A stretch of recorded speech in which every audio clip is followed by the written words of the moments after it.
তত্ত্বাবধায়ক সরকারের ব্যাপারে যে রায় দিয়েছিলেন, শর্ট যে রায় দিয়েছিলেন সেটা এবং তার পরবর্তীকালে যে আপনার পূর্ণাঙ্গ যে রায়, যে আকাশ আর পাতাল তফাৎ ছিল, এবং সেই যে রায়টা তিনি শর্ট দিয়েছিলেন সেটাও আমরা মনে করি যে এই রাষ্ট্রের বিরুদ্ধে গেছে।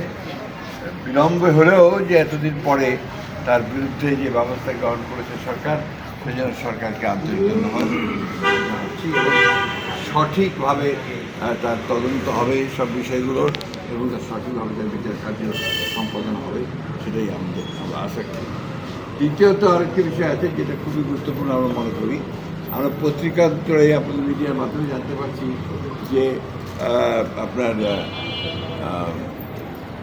শিশু একাডেমি যে ভবনটি রয়েছে আপনার এই কার্যক্রমের উল্টো দিকে, আপনার হাইকোর্টের পাশে, সেই ভবনটিকে ভেঙে ফেলার জন্য একটা আপনার কথাবার্তা চলছে বা এই ধরনের প্রক্রিয়া গ্রহণ করা হচ্ছে বা একটা প্রস্তাব নেওয়া হচ্ছে।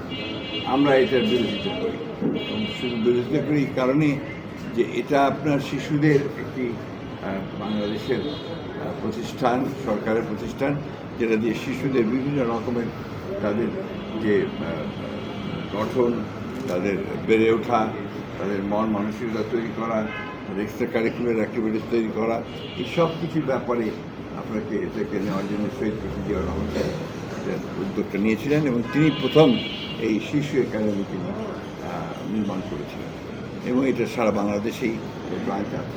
সুতরাং এটাকে ওইখান থেকে সরানোটা আমি মনে করি একেবারেই সঠিক সিদ্ধান্ত হবে না, এবং এই ব্যাপারে আমরা আমাদের খুব স্পষ্ট বক্তব্য যে আমরা চাই না যে শিশু ভবনটি সেই জায়গা থেকে আপনার স্থানান্তরিত করা হোক বা সেটাকে অন্য জায়গায় দেওয়া হোক।